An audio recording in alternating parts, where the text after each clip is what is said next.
이 새벽 우리에게 주신 하나님 말씀은 시편 80편입니다.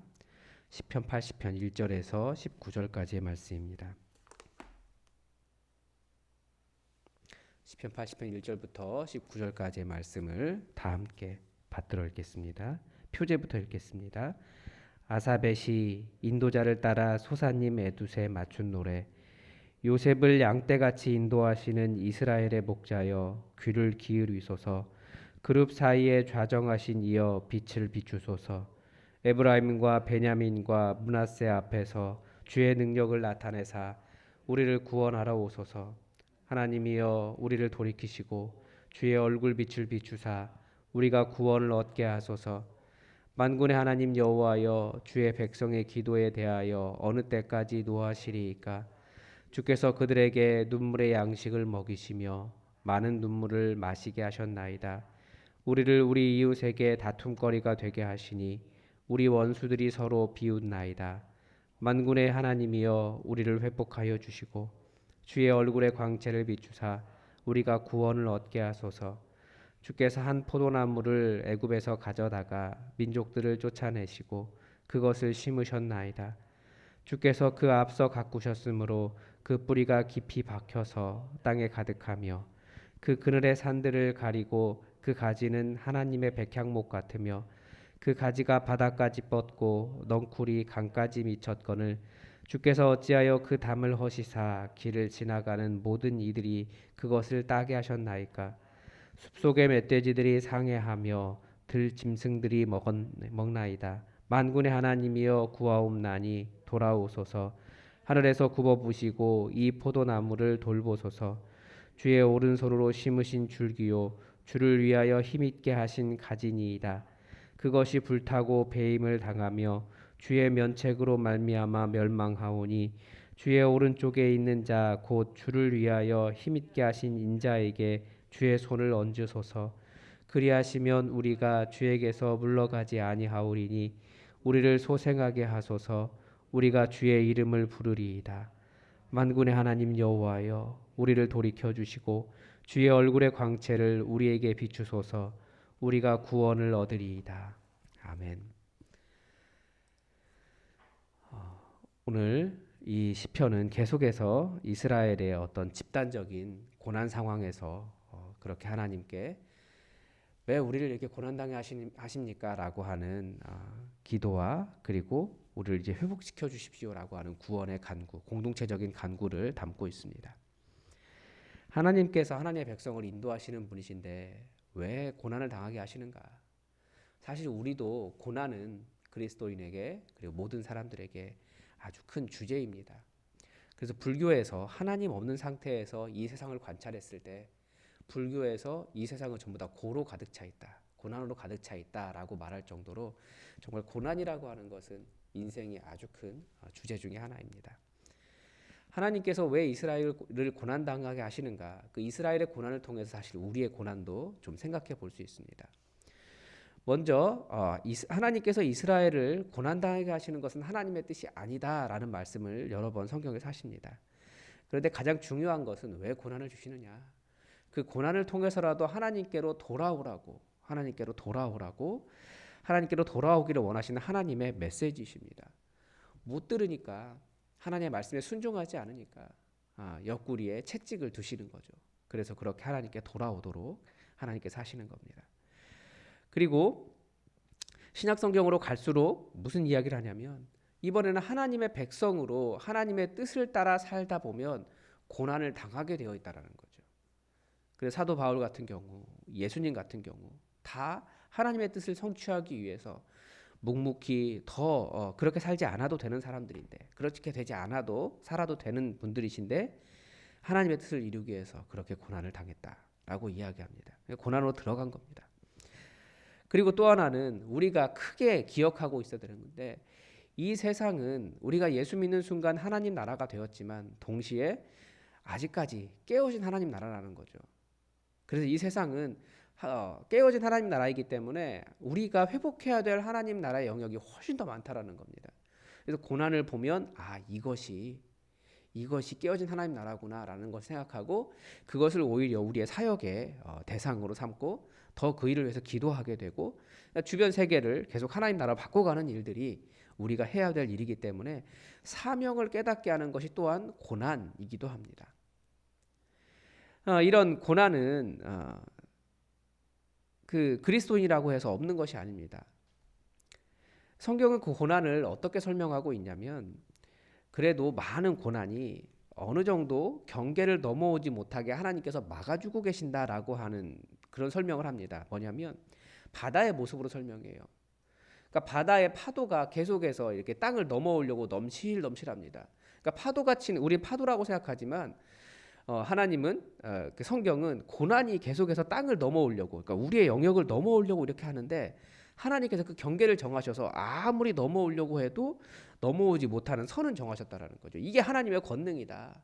너희가 아느냐라고 성경이 그렇게 물어봅니다. 가끔씩 쓰나미가 넘어오면 이 경계가 얼마나 중요한지 하나님께서 우리를 지키고 계시는지를 우리가 깨달을 수 있습니다. 그런 것 보면 정말 아무 일도 일어나지 않는 우리 일상이 얼마나 큰 하나님의 놀라우신 보호하심 아래 있는지 우리는 깨달을 수 있습니다. 그래서 오늘 뭐 특별한 일이 없었으면 그게 하나님의 은혜예요. 이게 하나님께서 경계를 정하셔서 우리를 안전하게 지켜 보호해 주신 겁니다. 그런데 오늘 시편은 바로 그런 하나님의 경계가 무너져서 고난당하는 이스라엘의 기도입니다. 왜 그렇게 하셨는가? 거기에 대한 어떤 시편의 이 시인의 이해와 일종의 예언이기 때문에 그 하나님의 뜻을 담고 있습니다. 먼저 이스라엘이 자기를 누구라고 생각했냐면 8절 9절에 보면 애굽에서 가져온 한 포도나무다라고 이야기합니다. 애굽에서 가져왔다라고 하는 말이 여러 의미를 담고 있겠지만 아무튼 하나님께서 특별하게 가져오신 정말 소중한 애지중지하는 포도나무였다라는 거예요. 그래서 정말 좋은 그 포도나무를 심었고 9절에서 보면 주님께서 직접 가꾸셨어요. 너무나 잘 자라서 그 뿌리가 너무나 잘 뻗어 있고 그늘이 그 산들을 가릴 정도로 엄청나게 큰 포도나무가 되었고 가지는 하나님 백향목 같았다. 그만큼 번성하는 민족이었다라고 하는 이스라엘의 자기 이해를 보여줍니다. 그런데 12절에 보면 어찌하여 주께서 그 담을 하셨습니까? 주님께서 지켜주셨기 때문에 돌보셨기 때문에 포도원을 잘 가꾸셨기 때문에 지나가는 사람들이나 멧돼지나 들짐승들이 먹지 못하도록 하셨는데 이제 지나가는 사람들이 그것을 따고 숲속에 멧돼지가 와서 다 짓밟고 들짐승이 와서 먹는 그런 돌봄을 받지 못하는 포도나무가 되었다라고 지금 이야기하는 거죠. 그래서 주님께서 그 담을 헐어버리셨다라고 그 자기의 상황을 바라보고 있습니다. 이런 상황에서 시인의 기도가 뭐냐면 뭐 계속해서 나오죠. 같은 이야기입니다. 그러니까 한 3번 정도 나오는데 2절에서 3절까지 주의 능력을 나타내셔서 우리를 구원하소서 우리를 돌이키소서 주의 얼굴빛을 비추사 우리가 구원을 얻게 하소서. 우리를 돌이키소서라고 되어 있는 걸 보면 지금 포로 상황인 것 같아요. 우리를 다시 돌아오게 해주십시오. 7절 쪽에서도 다시 한번 나옵니다. 같은 표현하는 거예요. 만군의 하나님이여 우리를 회복하여 주시고 그러니까 돌아오게 해주시고 주의 얼굴에 광채를 비추시고 우리가 구원을 얻게 하소서. 14절에서도 만군의 여호와여 구하오니 돌아오소서 하늘에서 굽어보시고 이 포도나무를 돌보소서. 이제 포도나무의 비유를 계속 이어가고 있는 거죠. 19절에서 다시 한번 마지막으로 만군의 하나님 여호와여 우리를 돌이켜주시고 주의 얼굴의 광채를 우리에게 비추소서. 계속해서 같은 기도를 반복하고 있습니다. 이 시인의 기도에서 우리가 주목해 보아야 할 부분이 있습니다. 보통 우리의 기도는 나의 변화는 잘 이야기하지 않고 하나님의 변화를 요구하는 경우가 많아요. 이 기도도 사실 그렇게 보일 수도 있습니다. 특히 요즘의 시대의 교회가 더욱 죄보다는 위로 그럴 수 있지. 사랑의 하나님이신데 이해해 주실 거야. 은혜만을 강조해요. 나한테 잘해주지 않으면 저도 하나님께 잘하지 않을 거예요 라고 하는 분위기가 있어서 거의 하나님은 무조건 내 기도 들어주셔야 됩니다 라는 그런 분으로 생각하지 내가 하나님께 그리고 사람들과의 관계에서 하나님 나라를 깨뜨리고 있는 죄가 있다는 생각은 잘 하지 않습니다. 그런데 성경에 나오는 시인들은 그런 하나님의 일방적인 변화보다 고난의 상황에서 하나님의 뜻대로 나를 변화시키시고 구원해 주실 것을 간구합니다. 나를 변화시키소서. 이 기도가 항상 들어있는 거예요. 우리를 돌이키소서, 이 기도 안에 굉장히 다양한 의미가 그렇게 담겨 있는 거죠. 당연히 포로로 잡혀갔기 때문에 원래의 신분과 땅으로 되돌려 달라는 의미도 담고 있습니다. 그리고 그 되돌려 놓으실 상태로 주께서 심고 가꾸고 번성하게 하신 포도나무와 같게 해주십시오 라고 기도하고 있는 겁니다.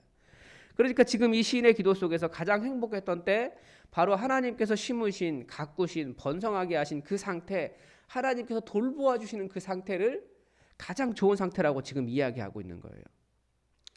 하나님께서 이스라엘을 치신 이유는 이스라엘이 아닌 다른 것, 하나님이 아닌, 여호와 하나님이 아닌 다른 신을 의지하고 하나님께서 가꾸시는, 하나님께서 돌보아 주시는 상태보다 다른 우상들, 자신들을 번성하게 해줄 그런 상태를 꿈꾸고 그것이 좋은 상태라고 생각했기 때문입니다. 그러나 시인은 다른 그 어떤 상태보다 그 자기들이 의지하던 모든 것이 다 무너져 보니까 알았더라는 거예요. 아, 내가 정말 하나님처럼 생각했던 돈이나 명예나 강력한 어떤 그 능력보다 하나님께 지켜주시지 않으면 정말 다 무너지는구나. 아무것도 아니구나. 가장 좋은 상태가 하나님의 손 아래, 하나님의 돌봄 아래 있는 것이구나. 그걸 깨닫고 거기로 돌아가기를 원했습니다. 즉 우리의 기도의 목표는 더 형통하고 문제가 해결되고 진급을 하고 병을 고치고 이런 것들도 기도 제목이기는 하지만 아주 더 근본적으로 우리의 기도 제목은 더 하나님 그분의 손 안에서 살아가기를, 더 하나님께서 돌보아 주시는 상태로 살아가기를, 부족해도 하나님 품 안으로 파고 들어가면서 하나님 품 속에서 제가 하나님 품이 제일 좋습니다 라고 하는 그 하나님과의 관계 그 자체를 향해서 나아가는 것이 우리의 기도라는 겁니다. 신약으로 가면 예수님은 더 직접적으로 이야기하십니다. 예수님 포도나무고 우리를 가지라고 이야기하십니다. 그런데 이 포도나무 비유의 핵심이 무엇일까요? 예수님이 그렇게 말씀하시고 난 다음에 내가 포도나무고 너희는 가지다. 그리고 하신 말씀이 있어요. 이게 다음 주 수요일 본문인데 비슷하게 연결됩니다. 포도나무여서. 너희가 나를 떠나서는 아무것도 할 수 없느니라. 예수님은 우리에게 너희가 나를 떠나서는 아무것도 할 수 없다. 아니 그럼 예수님 밖에 있는 사람들은 어떻게 생활합니까? 그게 할 일이 아니라는 거죠. 세상에는 많은 고난이 있습니다. 우리도 그런 고난 속에서 하나님의 구원을 구하는 기도를 많이 합니다. 그런데 많은 경우가 저 이제 하나님 없어도 살 수 있는 사람 되게 해주세요 일 때가 많이 있습니다. 우리가 가장 행복할 때는 하나님께 평안한 가운데서 기도할 수 있는 상태, 그때가 가장 행복한 겁니다. 물론 그래도 지지리도 어렵게 살라 그런 뜻은 아닙니다. 하나님 그렇게 하지 않으세요. 그렇게 말하면 우리 하나님이 그런 분이 아니신데 이게 속으로 약간 꼬여 있는 거예요. 하나님 그런 분 아니세요. 하나님과의 관계 안에서 하나님과의 사랑을 누리며 하나님께 연결될 때 그때 우리는 모든 것을 다 할 수 있다. 우리 주님께서 가르쳐 주셨습니다. 여러분, 우리 가장 좋은 상태는 어떤 무엇인가가 없어서가 아니라 어떤 사람들이 말하는 그런 좋은 상태 거기에 가 있는 것, 그게 중요한 것이 아니라 하나님과 떨어져 있을 때 그때가 제일 큰 문제인 겁니다. 우리는 예수님 떠나서는 아무것도 할 수 없습니다. 우리의 기도가 소원을 아뢰는 것이기도 하지만 그 이전에 근본적으로 하나님과 어디에서 떨어져 있는지 그 본래의 자리를 찾아가는 기도가 되기를 바랍니다. 기도하겠습니다. 하나님, 우리도 많은 삶의 고난 속에서 우리가 어디에 있어야 하는지 우리의 자리를 찾아갑니다. 주님, 우리가 간절히 기도하며 찾기를 바라는 우리의 자리가 세상 풍조가 가르쳐주고 공중권세 잡은 자가 가르쳐주는 그 자리가 아니라, 그 장소가 아니라 하나님 품인 것을 온전히 깨달아 예수님 말씀처럼 너희가 나를 떠나서는 아무것도 할 수 없다 라고 말씀하신 그 상태로 돌아갈 수 있도록 우리를 안아주시고 붙잡아 주시고 연결하여 주시고 흔들리지 않게 하시고 주의 영을 부어 주시옵소서. 혹시나 주님과 떨어져 마음이 메마른 상태로 살아가고 있으면서 그러면서도 더 세상 풍조가 가르쳐주는 곳을 향하여 나아가고 있다면 그 자리에서 멈추게 하시고 우리가 하나님께 요구하는 것보다 아버지께서 우리에게 요구하시는 것이 무엇인지 먼저 드러낼 줄 알도록 우리의 귀와 우리의 상황과 우리의 마음을 열어 주시옵소서. 오늘도 더욱더 주님께 연결되고 주님께 엎드리고 주님의 사랑을 구하며 예수 그리스도의 이름으로 기도드립니다. 아멘. 여러분 오늘 이번 주에 있을 운영위원회를 위해서 기도해 주시고 운영위원들을 위해서도 기도해 주십시오.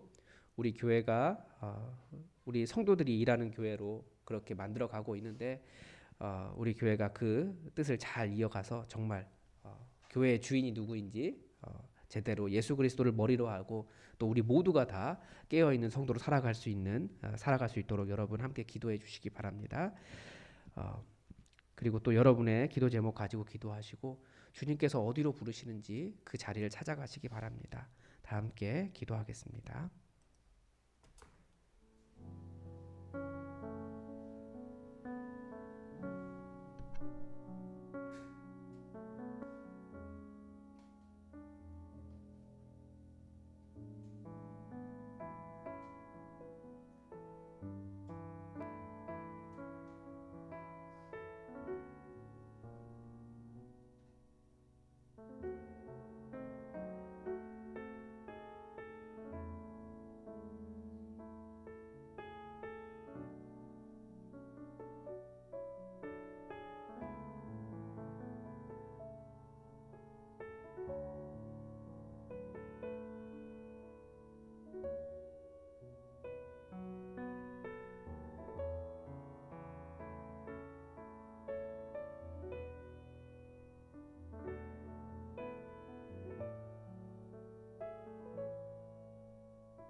음.